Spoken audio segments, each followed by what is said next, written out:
Bensu tersenyum pahit, "Ayah, kukatakan kalian juga tidak akan percaya." Dia menceritakan masalah si gendut Toms kepada keluarga. Setelah mendengar itu, mereka saling memandang dan tidak bisa menahan tawa. Pasien ini sangat aneh. Namun, mereka mengerutkan kening. Kalau ada yang tidak beres pasti ada sesuatu, terutama pada waktu yang penting ini. Dia langsung berpikir, segera menemukan kebenaran.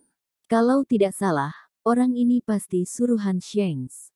Dia ingin menggunakan iklan ini mengarahkan Serat ke klinik Bensu, kemudian membuat malpraktek. Kemungkinan ini sangat bagus. Reka menghela napas, berkata kepada Bensu, "Ayah, akan ada pasien kanker pankreas yang datang menemuimu besok. Kamu hanya perlu berikan resep dosis besar padanya." Bensu penasaran, "Reka, kamu tahu dari mana?" "Tokia, ayah, sekarang reputasimu sudah tersebar, pasti akan ada banyak pasien kanker pankreas yang akan datang berobat." Bensu tiba-tiba sadar, iya juga. Iya, kemampuanku tidak sebanding dengan reputasiku. Benar-benar memusingkan. Afril dengan kesal berkata, "Bukankah kamu selalu ingin menjadi terkenal? Sekarang sudah terkenal. Kalau ada orang yang datang berobat kanker pankreas, aku ingin lihat apa yang kamu lakukan." Bensu menggaruk kepalanya, "Tidak bisa, aku harus keluarkan pengumuman klarifikasi. Reputasi ini aku tidak memerlukannya, tidak terkenal pun juga tidak apa-apa." Setelah melewati malam yang bergejolak, reputasi Bensu tersebar ke seluruh kota Geffen. Banyak orang tahu ada seorang dokter jenius yang terkenal di Aegis Street dapat menyembuhkan kanker. Antrian panjang di pintu masuk Kaito Medical Center bertambah banyak. Fakta dokter jenius di klinik kecil dapat menyembuhkan kanker pankreas segera tersebar ke telinga Serat dan Hakim. Selama beberapa hari terakhir, Serat telah mengirim banyak orang untuk menanyakan berita pengobatan kanker pankreas dan dokter. Tentu saja, dia tidak benar-benar mencari obat untuk menyembuhkan penyakitnya, hanya pura-pura di depan Shanks. Sejak awal mereka sudah meresepkan obat untuknya. Serat dan Hakim menyadari berita ini sedikit aneh. Hakim menaruh koran, bertanya, "Bagaimana menurutmu?" Serat menarik napas panjang, "Kemungkinan besar Shanks menjebak kita." Hakim, "Apa yang harus kita lakukan?" Serat, "Balas dengan rencana." Di bawah pengawalan pengawal, keduanya datang mengunjungi Kaito Medical Center. Pasien Kaito Medical Center membludak. Begitu Rolls-Royce Phantom Serat berhenti, langsung menarik perhatian semua orang. Meski tidak tahu identitas pemiliknya, tapi orang yang bisa mengendarai mobil ini pasti orang kaya. Tidak boleh diganggu. Semua orang sedikit ketakutan, menghindar memberi jalan. Serat dan Hakim memimpin pengawal masuk ke klinik. Pengawal memarahi pasien yang sedang berobat, "Minggir, biarkan tuanku berobat dulu." Pasien itu mengangkat kepalanya, melirik Serat, dengan ekspresi ketakutan dan segera pergi. Namun, Bensu menekan pergelangan tangan pasien, mencegahnya pergi. "Mau berobat silahkan antre, patuhi aturan." Pengawal marah, "Beraninya minta tuanku patuhi aturan." Serat menepuk bahu pengawal itu, "Sudah, antrelah." Pengawal itu tidak punya pilihan selain mengantre. Dia kesal. Serat adalah raja di seluruh provinsi Omada, peraturan di sini semuanya ditetapkan olehnya. Sekarang seorang dokter klinik kecil meminta Serat patuhi peraturan, benar-benar keterlaluan. Setelah menunggu dengan sabar selama 2 jam lebih, akhirnya giliran Serat. Bensu tidak memiliki prasangka buruk pada Serat karena menerobos antrean, malah memperlakukannya dengan setara. "Tuan, mana yang sakit?" "Serat, aku ingin mengobati kanker pankreas." Bensu menghela napas, "Tuan, maaf, aku tidak bisa melakukan apa-apa. Kusarankan periksa di rumah sakit internasional." Serat tersenyum, "Dokter Bensu terlalu merendah. Aku datang kemari setelah membaca beritamu." Bensu buru-buru berkata, "Tuan, sebenarnya berita itu palsu. Aku sudah keluarkan surat klarifikasi, tidakkah kamu melihatnya? Lebih baik kamu pergi ke rumah sakit yang lebih lengkap. Meski tingkat kesembuhan penyakit ini rendah, tapi bukan tidak mungkin untuk sembuh. Serat mengerutkan kening, Dokter Bensu, aku tahu kamu tidak senang karena aku potong antrean.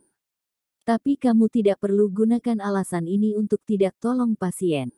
Bensu buru-buru menjelaskan, Tuan, kamu salah paham. Maria, mungkin aku tidak selamatkan kamu karena hal kecil. Aku benar-benar tidak bisa berbuat apa-apa. Serat mendesah tidak berdaya, sudahlah, berikan aku resep yang kamu berikan ke pasien kanker pankreas sebelumnya. Bensu cemas, Tuan, kenapa kamu tidak dengar, apa yang kukatakan itu benar. Resep yang kuberikan ke pasien kanker pankreas sebelumnya, hanyalah suplemen biasa. Selain itu, aku curiga dia sama sekali tidak sakit kanker pankreas. Saat ini, Hakim tiba-tiba berdeham, menyela Bensu. Dia menarik Bensu ke sudut, berbisik, Dokter Bensu, tolong beri resep. Aku tahu resep ini tidak bisa sembuhkan kanker pankreas abangku, kamu anggap saja tenangkan psikologisnya. Bensu tersenyum kaku, baiklah. Abangmu itu benar-benar keras kepala. Hakim tersenyum, apa boleh buat, mana mungkin orang sekarat melewatkan harapan terakhir. Sebuah permainan kata. Bensu membuatkan satu resep untuk Serat, sesuai dengan resep yang diberikan untuk si gendut Toms. Dia mengambil obat itu sendiri, kemudian memimpin yang lain pergi. Setelah kembali ke kedai teh poci, Serat menyerahkan obat herbal kepada seseorang untuk dimasak. Setelah direbus selama 2 jam lebih, pelayan membawa obat tradisional masuk ke ruang Serat. Serat baru saja hendak mengambilnya, tiba-tiba terdengar suara letupan dari bawah. Letupan suara ini menggetarkan seluruh bangunan. Serat dan Hakim tiba-tiba menjadi waspada dan saling memandang. Apa yang terjadi di luar? Turun dan lihatlah. Mereka berdua berjalan keluar dari ruangan. Tepat ketika mereka pergi, bayangan gelap tiba-tiba muncul di luar jendela. Seorang penyusup melompat masuk dengan cepat. Kemudian, menuangkan sekantong bubuk putih ke dalam obat tradisional, dan mengaduknya dengan tangan beberapa kali. Setelah itu, pergi secepat kilat.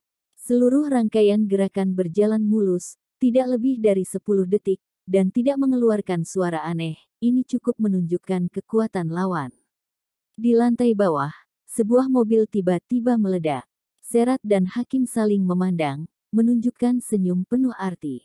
Hakim, lawan sedang mengatur harimau menjauh dari gunung. Serat mengangguk, nanti juga tahu, kembalilah. Keduanya kembali ke ruang tamu. Dalam perjalanan, Serat memeluk seekor kucing. Saat kembali ke ruang tamu, Hakim melihat sekeliling, tadi ada tamu tidak diundang baru saja datang berkunjung. Sebagai master nomor 1 di Provinsi Omada, dia dapat dengan tajam menangkap semua perubahan di dalam ruangan. Serat tersenyum, tidak diragukan lagi taktik mengusir harimau dari gunung. Dia menaruh kucing itu di sebelah mangkuk obat tradisional, meminta kucing itu untuk meminum obat tradisional. Lalu, keduanya diam-diam mengamati kucing itu. 1 jam yang lalu, kucing itu tidak menunjukkan gejala aneh. 1 jam kemudian, suasana hati kucing itu menjadi lebih mudah tersinggung, berlarian ke sana kemari dan meraung keras. 5 menit kemudian, kucing itu jatuh ke tanah dan kejang-kejang, sudut mulutnya berbusa, dan matanya melihat ke atas. 10 menit kemudian, kucing itu berhenti bergerak, dan mati. Serat tersenyum, Shanks, kejam sekali. Hakim juga mengangguk, Serat, adeganmu sudah selesai. Selanjutnya, giliran Shanks untuk debut. Serat bangkit, meregangkan pinggangnya, akhirnya bisa istirahat beberapa hari. Sisanya aku mengandalkan kamu. Hakim bangkit, berjalan ke jendela, tunggu aku di sini, aku segera kembali. Serat, apa yang ingin kamu lakukan? Hakim, Shanks akan mati, dan orang yang meracunimu juga harus mati. Serat, pertama-tama selidiki identitas lawan, jangan gegabah, agar tidak merusak rencana. Ya, tahu, jawab Hakim, melompat keluar jendela. Ini lantai 6, Serat tahu ketinggian ini bukan apa-apa bagi Hakim. Serat menunggu dengan sabar. Setelah setengah jam berlalu, Hakim kembali. Namun, Wajahnya sangat jelek. Serat bertanya dengan penasaran, sudah selidiki. Hakim mengangguk, kalau tidak salah, lawannya adalah orang Akatsuki. Dua kata Akatsuki, membuat ekspresi Serat berubah serius, tidak disangka Shanks sekongkol dengan Akatsuki. Kupikir, mereka pasti tertarik dengan berita ini. Serat mengeluarkan HP, menelepon mereka. Berita penting. Serat berkata, tadi, orang Akatsuki datang ke tempatku. Shanks dan Akatsuki mungkin sekongkol. Mereka tiba-tiba tersenyum, orang ini benar-benar mengejutkanku. Informasi ini sangat penting bagiku.